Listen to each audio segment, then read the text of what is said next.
मध्य प्रदेश कांग्रेस के लिए कभी जय और वीरू की भूमिका में नजर आने वाले दिग्विजय सिंह और कमलनाथ एक बार फिर सियासी मंच पर मुखर होते हुए नजर आ रहे हैं।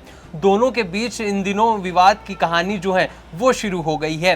दिग्विजय सिंह और कमलनाथ खुलकर सोशल मीडिया पर बयानबाजी कर रहे हैं, लेकिन कहां से ये मसला शुरू हुआ है और क्यों दोनों के बीच में ये विवाद की कहानी शुरू हुई है और 2020 की ये जंग 25 में क्यों सियासत में सुर्खियां बटोर रही है, जानेंगे हमारे सहयोगी सुनील बंसीवाल जी से।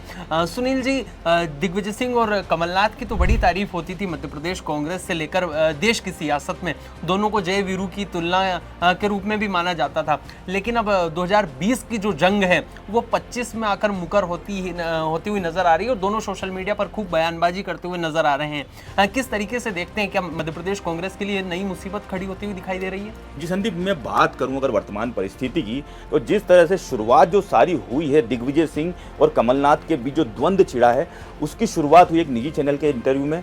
दिग्विजय सिंह ने कहा कि कमलनाथ की जो अड़िगता थी उसके कारण कमलनाथ की जो सरकार थी वह गई थी। तो उसके पीछे जो सिंधिया है उन्होंने कुछ मुद्दे रखे थे, उनको एक बैठक के बावजूद कमलनाथ ने नहीं माना था, तो सिंधिया को स्टैंड उठाना पड़ा। अपने जो विधायक थे उनको लेकर उन्होंने सरकार गिरा दी थी। उसके बाद जब रात को 9-10 बजे के बीच कमलनाथ ने एक ट्वीट किया और कमलनाथ ने कहा कि सिंधिया ने इसीलिए सरकार गिराई है कि उनको लगता था दिग्विजय सिंह पीछे से सरकार चला रहे। तो शुरुआत सबसे पहले हुई दिग्विजय सिंह से। दिग्विजय सिंह ने कहा कमलनाथ के कारण सरकार गिरी, और उसके बाद कमलनाथ ने सोशल मीडिया पर कहा कि दिग्विजय सिंह के कारण तो सारा ये द्वंद्व था, ये जो मैदान में आ गया। और इसके बाद कमलनाथ और दिग्विजय सिंह के बीच जो तलवारें हैं वह खिंचती हुई दिखाई दी। दिग्विजय सिंह तो राजनीति के चाणक्य भी माने जाते हैं, लगातार उनकी तारीफ होती है। तो ऐसे में 2020 का ये मसला है और अब 25 में जाकर जब दिग्विजय सिंह इस तरह की बयानबाजी करते हैं, तो क्या कुछ जो कहानी है वो मध्य प्रदेश की सियासत के लिए खड़ी होती है और एमपी कांग्रेस के लिए कितनी मुश्किलें यहाँ से आप देखते हुए दिखती नजर आती है? संदीप, हमने एक वीडियो देखा था, आप और मैं, हम शायद साथ में ही थे, तो तब हमने एक वीडियो देखा था कि दिग्विजय सिंह ने जो मंच पर नहीं जाने की कसम थी वो सिंधिया के कारण तोड़ी। सिंधिया अभी एक निजी कार्यक्रम में दोनों जो नेता थे वह दिखाई दिए थे, और उसके बाद सिंधिया जी के कहने पर दिग्विजय सिंह बेझिझक मंच पर चले गए थे। तो उसके बाद एक बड़ी तस्वीर सामने आई थी।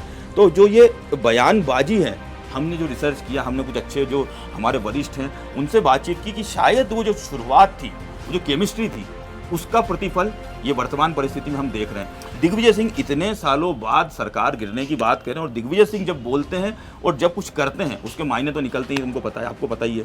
तो ये काफ़ी कुछ महत्वपूर्ण होगा आने वाले वक्त में, दिग्विजय सिंह का बयान और कमलनाथ का फिर रिवर्स प्रहार। तो क्या मतलब एमपी कांग्रेस के लिए मुसीबत खड़ी हो सकती है? क्योंकि जीतू पटवारी तो दोनों को भाई बता रहे हैं कि अच्छी केमिस्ट्री है, लंबा शायद 3 दशक का दोनों के बीच में संबंध है, 3 से 4 दशक का। तो किस तरीके से आप इसको देखते हैं? क्या एमपी कांग्रेस के लिए यहाँ से मुसीबत होगी? बिल्कुल होगी। दो दिग्गज अगर टकराएंगे, दिग्विजय सिंह और कमलनाथ के समर्थक सबसे ज़्यादा मध्य प्रदेश में अगर दोनों अगर टकराते हैं तो उनके जो समर्थक हैं वह भी टकराते हुए दिखाई दे सकते हैं। जिस तरह से बात करें हम जीतू पटवारी की, तो जीतू पटवारी दिग्विजय सिंह के समर्थक माने जाते हैं। जो पिछला जो वक्त था उससे दिग्विजय सिंह के समर्थक माने जाते हैं। और जीतू पटवारी ने कहा कि दोनों छोटे और बड़े भाई हैं, उससे उनके बीच जो इतने सालों का संबंध है, तो वह जो पार्टी आला कमान है उनको जीतू पटवारी ने संदेश दे ही दिया होगा कि दोनों ये नेता हैं, इनके बीच कोई समन्वय बैठाया जाए। और जिस तरह से पार्टी की जो हंसी उड़ रही है दोनों के द्वंद्व से, वह आने वाले वक्त में मुसीबत खड़ी कर सकती है। तो कह सकते हैं जो केंद्रीय नेतृत्व है कांग्रेस का, वो दोनों नेताओं को बिठाकर बात कर सकता है। और उसके बाद जो कांग्रेस की जो आगामी जो रणनीति है, जिस तरह से आक्रामक होती हुई कांग्रेस बहुत दिनों बाद दिखाई दे रही है, हमने अशोकनगर में देखा, वहाँ प्रदर्शन हुआ, छिंदवाड़ा में देखा, वहाँ प्रदर्शन हुआ, कांग्रेस ही एक बार फिर से आक्रामक होते हुए दिखाई दे रहा है। तो अगर दोनों नेताओं को एक बार फिर से बिठा दिया जाए और दोनों नेता अगर एक साथ भिड़ जाएं, तो बीजेपी के लिए चुनौती तो साबित हो सकती है। जी, ये जो दोनों के बीच में लड़ाई है, इसका क्या खामियाजा आने वाले विधानसभा और लोकसभा चुनाव में कहीं ना कहीं कांग्रेस को उठाना पड़ सकता है? क्योंकि जब बड़े नेता इस तरीके से सोशल मीडिया प्लेटफॉर्म पर आते हैं तो कहीं ना कहीं जो कार्यकर्ता हैं उनका मनोबल डाउन होता है और उनके बीच में भी तलवारें खींचती है। तो क्या इसका खामियाजा जो है वो एमपी कांग्रेस को भी उठाना पड़ सकता है आने वाले दिनों में? ये बिल्कुल उठाना पड़ सकता है। कांग्रेस अगर वर्तमान जो परिस्थितियां हैं, सत्ता में थोड़े दिन के लिए आई थी इतने सालों बाद, उसके बाद जो सरकार गिरी, और सरकार गिरने का कारण अगर दोनों ही नेता आपस में अगर बताते रहेंगे कि भैया इसके कारण सरकार गिरी या इसके कारण सरकार गिरी, तो ये तो फिर कांग्रेस के लिए मुश्किल क्या महामुश्किल है वो तो। लेकिन अगर कांग्रेस से अगर आला कमान इनको बैठा के, दोनों नेताओं को बैठाकर अगर समझा दे कि आने वाले जो चुनौतियां हैं उसका सामना अगर दोनों नेता जो हैं वो मिलके करें तो ये काफ़ी खास हो जाएगा। अगर दोनों समन्वय बैठा लें तो फिर से जो पिछली हमने तस्वीर देखी थी कि कांग्रेस एक बार फिर सत्ता में आई थी, तो आने वाले वक्त में बीजेपी के लिए अगर दोनों नेता अगर एक साथ भिड़ जाएं तो काफ़ी कुछ महत्वपूर्ण हो जाएगा, क्योंकि दोनों ही वो दिग्गज हैं जो कि मध्य प्रदेश के कोने कोने से वाकिफ़ हैं। अगर कोने कोने पर उनके समर्थक भी हैं और अगर नेता हैं कांग्रेस स्फूर्ति प्रदान करें।